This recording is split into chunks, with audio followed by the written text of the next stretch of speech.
뉴스의 진수를 보여주는 인터뷰 뉴진수.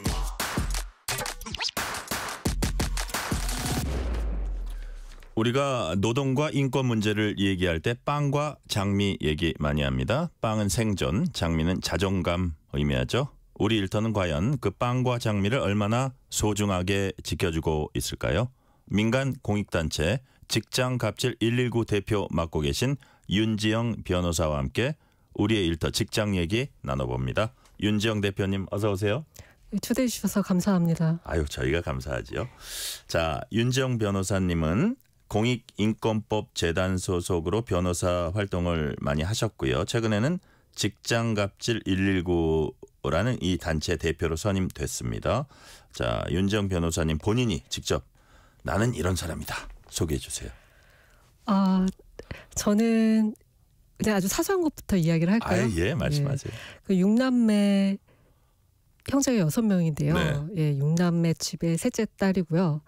그냥 어렸을 때부터 가운데 네, 계시네요. 중간에 꼈습니다. 예. 딸 많은 집에 이제 아들 낳기 위해서 자식이 6인 집에 이제 셋째 딸이고요. 그렇군요. 좀 많이 형편이 어려웠지만 이제 개천에서 용이 될 수 있을까 싶어서 열심히 공부를 해가지고 어찌어찌 하여 서울대학교 법대에 가긴 했고요. 변호사도 되었고요.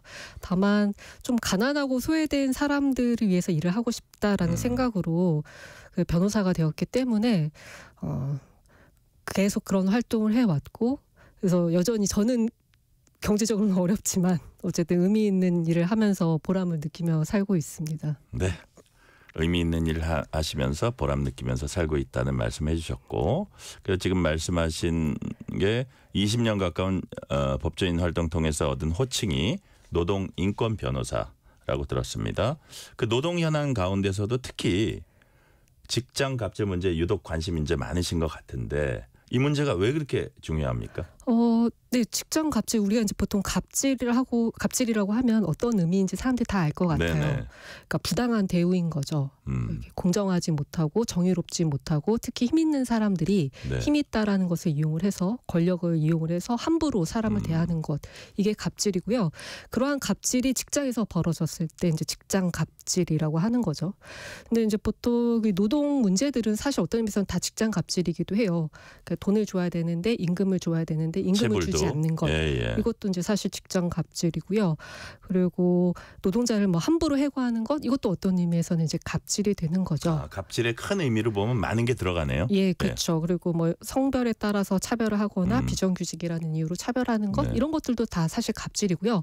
특히 최근에는 그 직장 내 괴롭힘이라고 해서 그 우월한 지위를 이용해서 고통을 주는 행위, 이런 것들, 직장 내 괴롭힘도 이제 갑질의 하나로 들어와 있기는 하죠.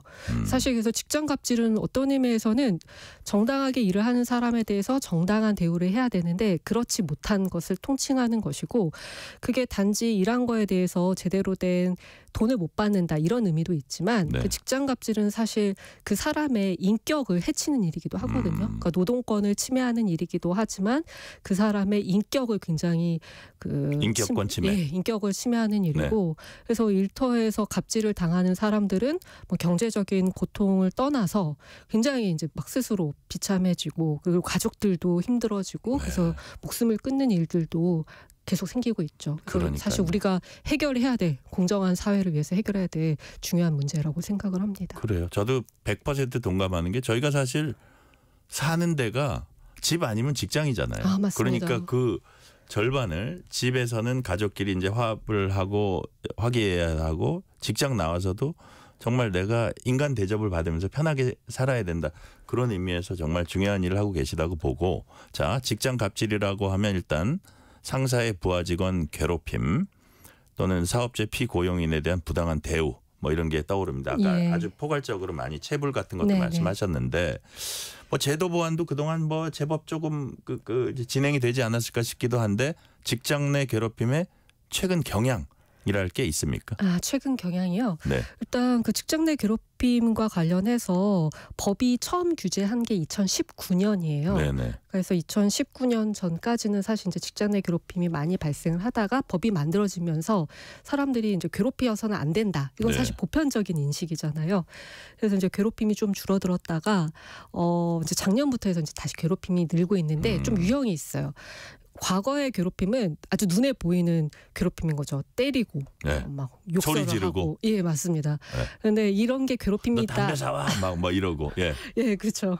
근데 이제 이런 게 괴롭힘이다라고 이렇게 그런 인식들이 좀 사회에 펴져서 그런지는 몰라도 이제 교묘한 괴롭힘이라고 할까요? 무서워요. 예, 이렇게 은근히 괴롭히는 거, 예, 티나지 않게 괴롭히는 거, 예. 그다음에 뭐 따돌리는 거 이런 약간 보이지 않는 괴롭힘들이 많이 늘고 있습니다. 그러니까요. 예. 저희도 뭐 기자 생활 처음 할 때 막 그냥 선배들이 그 옛날이었으니까 막 30년 전 선배들은 막 소리도 지르고 막 이랬는데 요즘은 아마 선배들이 그랬다간 큰일 나지만 예. 일종의 뭐 권력 관계랄까요? 상하 관계에서 그런 것들은 인간 사회에 얼마든지 네네. 있으니까 더 교묘해졌다 이런 말씀이시잖아요. 네, 맞습니다. 자, 고용 형태에 따른 문제도 있는 것 같아요. 정규직과 비정규직 또는 개인 사업자 형태로 도급 계약 맺는 경우 차별이 있을 것 같은데 이런 거 역시 직장 갑질 영역이라고 봐야죠. 그렇죠. 예. 사실 그 뭐 어떤 고용 형태에 따라서 성별에 따라서 특히 요새는 어떤 의미에서는 노동법에 적용을 받는 노동자, 네. 그러니까 노동권이 인정이 되는 노동자여야 되는데 이제 회사나 사용자들이 이제 책임을 지지 않기 위해서 점점점 프리랜서화, 개인 사업자로 이제 둔갑시키는 경우들이 많아요. 그러면서 실제로는 회사가 져야 되는 책임을 힘없는 노동자들한테 이제 떠넘기는 일들이 그렇군요. 굉장히 많이 발생을 하고 있죠. 그래서 이런 것들도 사실 다 괴롭힘이라고 봐야겠습니다. 네. 자, 그렇다면 뭐 직장 내에서 이뤄지는 이런 갑질 네. 행위는 정도 차이는 있겠지만 기본적으로 처벌 대상이죠. 그렇진 않습니다. 그렇진 않아요. 네네. 일단 뭐 앞에 이야기했던 것처럼 갑질이 굉장히 포괄적이에요. 네네. 그래서 뭐 체불임금이다, 임금을 지급하지 않았다 이런 거는 사실 처벌하도록 워낙 법에서 뚜렷하니까. 정하고 있어요. 예, 예. 그런데 이제 내용에 따라서 어떤 경우는 처벌이 되고 어떤 경우는 처벌이 되지 않죠. 그래서 그 갑질의 한 유형인 직장 내 괴롭힘 같은 경우는 처벌하는 규정은 없어요. 그 자체를. 네. 예. 그래서 만약에 사용자가 괴롭혔다 그런 경우는 이제 과태료 부과 정도는 가능하지만 실제로 처벌하는 규정은 없습니다. 그러면 사실은 조력하는 입장에서도 그렇게 녹록한 일이 아니겠네요. 그렇죠. 그렇죠. 처벌 규정이 뚜렷하지 않기 때문에. 네네, 맞습니다. 그래요. 자, 기본적으로 그럼 법적으로 어떻게 보세요? 이게 뭐 처벌 규정이 없다는 게 당연한 겁니까? 아니면 법적으로 좀 구멍이 있는 겁니까? 장단점은 있는 것 같아요. 그래요? 예. 왜냐하면 지나친 처벌주의가 꼭 좋은 건 아니다. 예, 맞습니다. 이제 예. 뭐 갑질이 워낙 형태가 다양하기 때문에 이게 갑질이 나쁘다라는 인식은 있지만 네. 어떤 갑질은 사실 형사 처벌할 정도로 중할 수도 있고요. 네. 어떤 갑질은 앞으로 하지 못하도록 예방하는 선에서 사과하고 예방하는 선에서 끝낼 수도 있는 거거든요. 네. 그래서 모든 것들을 이제 처벌하기 시작을 하면은 오히려 은폐가 될 가능성이 크고요. 이제 그런 것들을 처벌을 판단을 하는 곳에서도 이제 기관에서도 뭐 법원이 될 수도 있고 검찰이 될 수가 있고 고용노동부가 될 수가 있고 이런 데서는 오히려 이제 엄격하게 갑질이 아니다. 뭐 괴롭힘이 아니다. 이렇게 엄격하게 판단할 가능성도 있는 거죠. 네네. 그래서 굉장히 스펙트럼이 다양하기 때문에 이거를 처벌해야 된다, 처벌하지 말아야 된다 이렇게 딱 나눠서 판단할 문제는 아니고요. 사안마다 이제 좀 달리 봐야 되는 거 아닌가라는 생각은 하고 있습니다. 그러면 제가 요 대목에서 갑자기 이제 떠오르는 질문이 어떤 법적으로 이렇게 딱딱 대응을 해줄 수 있는 게 법적 조력 줄 수 있는 게 사실 변호사 입장에서는 제일 편한 건데 그게 조금 약간 그 애매한 부분이 많다 그러면 도움을 요청하는 사람들한테 어떤 식으로 조력을 해줍니까? 일단 구체적인 사안을 잘 들어야 되긴 예, 하고요. 그래서 그 사안을 들었을 때 이게 법에서 현재 규제를 하고 있는 내용이다. 네. 그러니까 뭐 이유도 없이 뭐 나가라, 해고를 한다. 그러니까 아무런 뭐 잘못이 없는데 나가라라고 해서 해고를 한다라고 하면은 해고 같은 경우는 이제 부당해고 구제 신청이라는 제도가 있어요. 그래서 그렇게 노동위원회에 부당해고 구제 신청을 안내를 할 수가 있는 거고요. 뭐 임금을 못 받았다던가, 뭐 연차 휴가를 못 받았다던가 이런 것들은 또 이제 노동청에 진정을 할 수가 있거든요. 신고를 할 수가 있거든요. 그렇게 안내를 해주기도 하고요. 근데 이제 제 그 답답한 거는 현행 법으로 안 되는 경우들이 되게 많죠. 예를 들어서 가장 대표적인 게 어떤 거였어요? 대표적으로 사실상 종속되어서 그러니까 좀 종속이라는 표현이 좀 어려울 수도 있는데 그냥 말 그대로 그냥 일반 노동자처럼 일을 하는데 노동을 해서 그에 대한 임금을 받아서 먹고 사는 이 노동자인데 지금 이제 프리랜서 개인 사업자로 이렇게 위장된 사람들이 굉장히 많아지고 있어요. 그러면 이런 분들 같은 경우에는 사실 그런 노동법이 적용이 안 되기 때문에 방법이 없는 거죠. 그래서 이제 제가 최근에 그 책을 하나 썼는데 거기 이제 안녕하세요 한국의 노동자들이라는 책입니다. 근데 이제 그 책의 여러 꼭지 중에 특히 이렇게 일을 하지만 노동자로 인정받지 못하는 노동권을 보호받지 못하는 사람들의 이야기를 썼는데 이제 그 중에 하나만 잠깐 설명을 할게요. 핸드폰을 판매하는 노동자예요. 그래서 이제 고등학교를 갓 졸업을 해가지고 이렇게 핸드폰 판매하는 일을 시작하게 됐는데 이분 같은 경우에는 일단 근로기준법이 적용이 안 돼요. 근로기준법이 적용이 안 되는 거는 본인이 원해서 근로기준법이 적용이 안 되는 게 아니라 그냥 회사에서 당신은 개인사업자다라고 하니까 이제 사실상 아침 9시부터 밤 10시까지 일을 했는데 회사가 정한 실적을 못 맞췄어요. 그러니까 팔아야 되는 핸드폰을 못 판 거죠. 했더니 한 푼도 급여가 0원이었거든요. 근데 이제 노동법 같으면 최저임금법에 따라서 최저임금이 보장이 되는데 올해 같으면 이제 한 시간당 1030원이죠. 최저임금이 보장이 되는데 노동자가 아니면 최저임금법이 적용이 되지 않는 사람은 아무리 일을 많이 해도 결국에는 한 푼도 이제 못 가져갈 수가 있는 거죠. 그 책임이 다 떠나고요. 배달업계 종사자들 어떻게 돼요? 맞죠. 마찬가지예요? 예, 맞습니다. 그분들 같은 경우에도 지금 법이 조금 개정이 되어서 뭐 산업재해보상법 몇 개 이제 법은 적용되지만 기본적으로는 노동권이 인정 못 받고 있죠.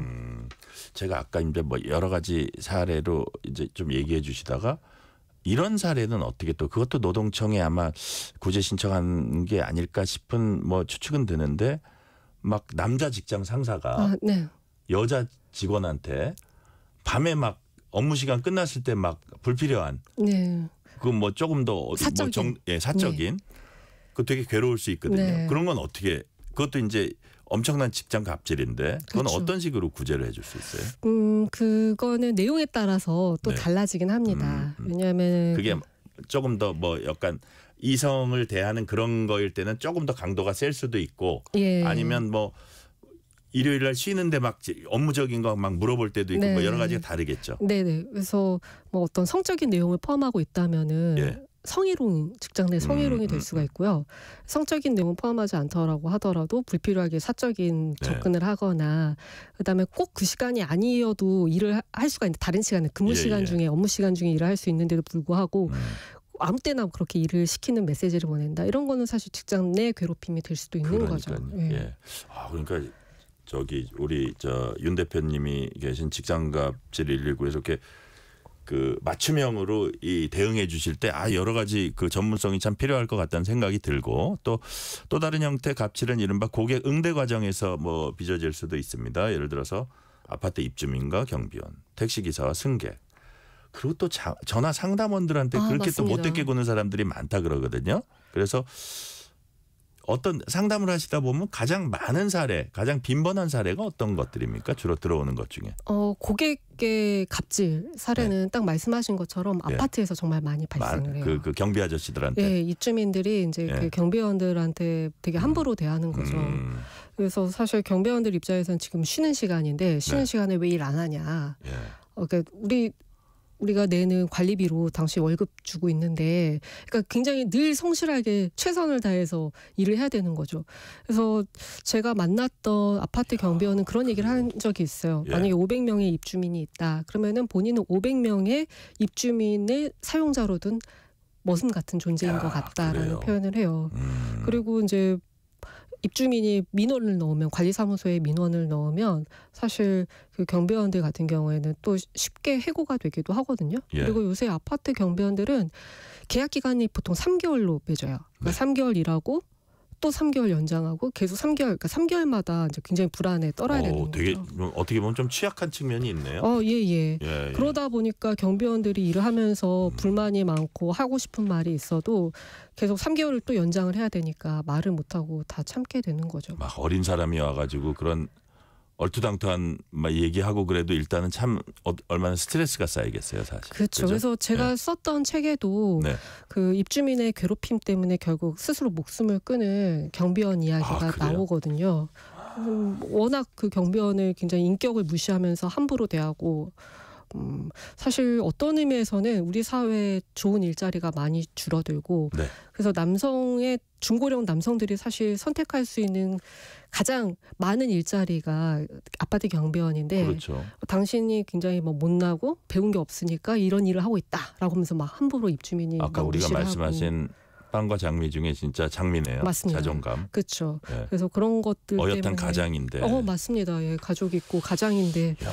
그래서 고객이 이제 그렇게 갑질을 하는 경우들이 아파트에도 있고 말씀하신 것처럼 콜센터 노동자들도 굉장히 갑질을 많이 당하고 그렇죠. 있죠. 그리고 식당 우리가 이제 보통 서비스 업종에 종사하시는 분들, 뭐 카페에 근무하시는 분들 이런 분들도 사실 이제 손님이 왕이니까 고객이 왕이니까 그 과정에서 다 응대를 해야 되고 그래서 그러니까요. 갑질을 많이 당합니다.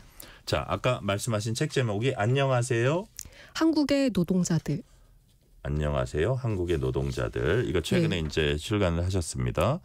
모두 11가지 사례를 빼곡히 모으셨다고 하는데 자, 그중에 이제 뭐 윤재용 변호사님이 대표적으로 뭐 딱 기억에 나는 사례 한 가지만 거기서 꼽아서 요거는 방송에서 한번 소개해 주고 싶다 하는 거 지금 생각나는 거 있으세요? 네. 예. 그 골프장 캐디 네, 사건인데요. 네. 그 골프장 캐디가 그 골프장 캐디들을 통솔하는 상급자한테 굉장히 괴롭힘을 많이 당했어요. 그 그래요? 공개적으로 모욕을 당하기도 하고 그래서 그 캐디분이 결국에는 목숨을 끊었거든요. 스스로 목숨을 끊었거든요. 네. 그런데 안타깝게도 이분도 이제 골프장 캐디도 법이 적용이 되지 않는 노동법이 적용이 되지 않는 그런가요? 소위 특수고용 노동자라고 표현되는 사람입니다. 그렇군요. 예. 근데 지금 현재 이 괴롭힘으로 인한 자살의 같은 경우에 이 직장 내 괴롭힘 규정은 근로기준법에 있거든요. 네. 그러니까 근로기준법이 적용이 안 되니까 사실 죽은 사람만 억울하고 가해자도 아무런 처벌을 못 받고 회사도 우리 책임 아니다라고 이렇게 계속 발뺌했던 사건인 그래요? 거죠. 그래서 결국에는 소송까지 가게 됐고요. 근데 소송하는 과정에서 고인이 얼마나 이제 힘들었을지, 그다음에 유족이 굉장히 피눈물이 났겠어요. 예, 그래서 사실 소송을 해서 결과는 좋기는 했어요. 결국에는 가해자가 책임져야 된다. 그다음에 네. 회사도 책임을 져야 된다. 라고 이제 법원에서 판결을 해서 어쨌든 결과적으로 잘 끝난 사건이긴 하지만 근데 사실 그렇다고 해서 죽음을 되돌릴 수는 없는 일이잖아요. 되돌릴 수 없고 예. 법적인 어떤 미비점은 우리가 사회가 고민해야 될 부분이다. 예, 맞습니다. 그런 말씀이시네요. 네네. 자, 갑질 문제 거론할 때 우리가 반드시 짚고 넘어가야 할 문제가 바로 직장 내 성희롱입니다. 자, 사무실 내 이중 권력 관계로 이제 규정을 하셨다고 제가 들었는데 이건 또 어떤 사례였어요? 파견 노동자예요. 네. 그러니까 여성 파견 노동자고요. 그러니까 젊은 여성 파견 노동자들이 사무보조로 네. 어떤 회사에 들어가서 일을 하게 된 거죠. 근데 그 일을 하던 그 회사에 다 남성들이었고요. 이 남성들이 이 젊은 여성 파견 노동자 2명을 아주 노골적으로 성희롱을 했어요. 그러니까 피해자도 2명이고 가해자는 아주 여러 명이군요. 예, 가해자는 굉장히 많습니다. 와, 그럼 뭐 어떻게 보면 직장도 아닌데, 예. 네, 뭐 예. 노골적으로 뭐 너희들이 이뻐서 뽑았다. 늘상 이제 몸매 막 평가부터 해서 네. 그리고 막 굉장히 야한 막 농담 이런 것들을 아무렇지도 않게 하고 심지어 이게 뭐 성추행도 최근의 있었고요. 일입니까? 좀 시일이 지났습니까? 네, 한 2년 전에 벌어진 뭐 일이긴 최근의 합니다. 일이네요. 네. 예. 그래서 이 파견 노동자들이 막 몇 개월 동안 그렇게 계속 매일매일 이제 성희롱을 당하다가 도저히 안 되겠길래 회사 얘기를 한 거죠. 사용자한테 해결해 달라. 그랬더니 오히려 해결해달라고 말한 그 순간 이분들은 쫓겨났거든요. 그 자리에서. 아, 그래요.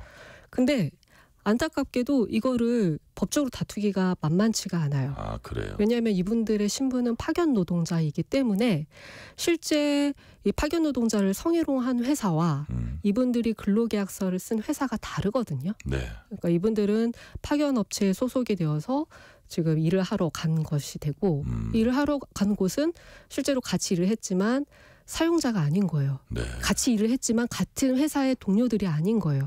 그래서 그렇게 해고를 했지만 법적으로는 그게 또 부당 해고가 되지도 않아요. 그래서 이거를 좀 저는 적극적으로 다퉈보고 싶었지만 결국에는 다투지를 못했고 뭐 이기긴 했어요. 소송 오히려 이제 역으로 소송을 당해서 가해자들한테 소송을 당해서 결국에는 소송을 하게 돼서 이기긴 했지만 네. 실제로 이런 성희롱도 권력 관계가 되게 명확하게 드러나는 것 같아요. 그러니까 정규직보다 비정규직 여성들이 훨씬 성희롱을 많이 당하기도 하고 네. 그렇게 성희롱을 당했을 때 해결할 수 있는 방법이 비정규직들은 좀 마땅하지도 않기도 하고요. 거기서도 또 정규직 비정규직이 네, 갈리는군요. 네, 맞습니다. 자, 윤지영 변호사님께서는 한 시멘트 사업체 손해 가압류 사건 다루면서 고상하게 노동자들의 숨통을 끊는 방법이라고 이제 표현을 하셨어요. 합법의 탈을 쓴 일종의 갑질 폭력이라고 보시는 건가요? 이런 것들도 폭력까지는 아닌. 네, 그 사안은 예. 조금 달라요. 예, 비정규직 노동자들이 네. 노동조합을 만들었고 그래서 그 회사를 상대로 소송을 했는데 오히려 이제 해고를 당한 사안이에요. 네네. 그래서 우리 일하게 해달라라고 파업을 했던, 그러니까 파업이 아니라 우리 일하게 해달라라고 이제 계속 이제 요구를 했던 사안인데 회사가 이 노동조합과 조합원들을 상대로 노동조합원들을 상대로 손해배상을 청구한 거죠. 당신들이 우리를 괴롭혀서 회사에 손해가 발생을 했다. 그래서 거의 한 20억 넘는 손해배상을 청구를 한 거예요. 근데 법적으로 보면은 그 손해배상 청구는 아무런 문제가 없어요. 네. 뭐 회사에서 얼마든지 우리는 손해 입었다고 주장을 할 수 있죠. 뭐 법원이 나중에 판단을 하겠지만 손해배상 청구를 할 수가 있는 거고 그리고 가압류 신청도 가능하긴 해요. 근데 이제 보통 법원은 가압류를 다 받아두죠. 네. 그 손해배상 청구 자체도 법적으로는 아무런 문제가 없기 때문에 하게 되죠. 근데 문제는 이분들은 결국에는 노동조합 활동을 했다라는 이유로 지금 손해배상 청구를 당한 거고 가압류도 결정이 나면은 예컨대 이사 전세금을 못 빼기 때문에 이사를 못 가요. 그다음에 은행 거래도 중지가 되기 때문에 사실상 신용불량자처럼 경제적인 활동이 중단이 돼요. 그런데 이제 소송에서 법원의 판단을 받기까지는 굉장히 막 몇 년이고 세월이 걸리는 거죠. 네. 그리고 실제로 손해배상 판단이 받을 수도 있기 때문에 몇 년을 굉장히 불안에 떨어서 살아야 되는 거예요. 그래서 회사가 보통 회유를 합니다. 노동조합을 탈퇴를 하면 당신을 상대로 한 손해배상 청구 취하할게. 그러면은 실제로는 회사가 이 손해배상 청구가 목적은 노동조합을 약간 깨부수기 위한 노조 탈퇴를 목적으로 한 사실 법을 활용한 방법이기도 한 거죠. 네. 그래서 자, 이런 문제가 여기서, 있다고 생각을 합니다. 여기서 짧게 하나 여쭤보면 이제 노란봉투법 이른바 이게 이제 경영계하고 노동계하고 첨예하게 맞서고 여야가 첨예하게 맞섰는데 거기에 대해서 어떻게 생각하시는지 짤막하게 한번. 아주 상식적으로 판단하면 좋을 것 같아요. 내 노동 조건을 결정하는 사람을 상대로 단체 협상을 할 수 있어야 된다. 교섭을 할 수 있어야 된다. 근데 지금은 그게 막혀 있다. 형식적인 사용자와 실질적인 사용자가 지금은 많이 분리가 되어 있고 근데 현재 그러니까 그 노조법으로는 형식적인 아무런 어떤 결정 권한이 없는 그 형식적인 사용자를 상대로만 교섭이 가능하고 실질적인 사용자를 상대로는 교섭이 어렵기 때문에 그래서 사실 굉장히 무력화되어 있는 상황인 거죠. 소위 말하는 노동 3권이. 그래서 그냥 간단합니다. 내 노동 조건을 결정하는 회사와 교섭할 수 있도록. 그래서 단체 협약을 맺을 수 있도록 하자라는 게 이제 노란봉투법의 취지이고요. 그 과정에서 회사가 함부로 손해배상 청구를 하지 못하도록 하자라는 것까지 포함된 내용이긴 합니다. 네. 자, 박진목 씨가 정부 한 부처에서 작년 9월에 직장 내 갑질로 청년 인턴이 극단적인 선택을 한 부모입니다. 노동부에 신고하여 해당 부처에서 자체 조사를 하였지만 결과를 공개하지 않습니다. 이럴 때는 어떻게 하면 좋을까요? 하고 박진목 님이 여쭤왔네요. 공개를 하지 않는다고요? 예. 그냥 아주 법리적으로만 얘기를 하면은 족보 공개 청구를 해서 네. 받을 수는 있어요. 그러나 실제 받는다는 보장은 없습니다. 네네. 왜냐하면은 이제 노동청에서는 이거는 대외비, 그러니까 내부의 회의 자료이기 때문에 그래요? 공개할 필요가 없다라고 할 수도 있는 거죠. 네. 그래서 어디까지 공개할 것인지가 늘 다툼이 되기는 해요. 그냥 딱 결과만 알려주는데 네. 왜 그런 판단을 했는지를 알려면은 전체적인 뭐 회의 자료부터 해서 어떻게 조사를 했는지 조사 보고서를 받아야 되는데 네. 이런 자료를 안 보여주는 거죠. 그런 거에 대해서 사실 소송으로 가지 않는 이상은 사실 받아내기가 어려운 게 되게 현실이에요. 그래요? 굉장히 좀 심각한 문제이긴 합니다. 그렇군요. 자, 그래도 좀 더 세세한 그 어떤 코칭을 원하시면 직장갑질 119에 오셔서 저기 상담을 받으시면 되겠고요. 네. 자, 직장 문화 관련 상담하겠습니다.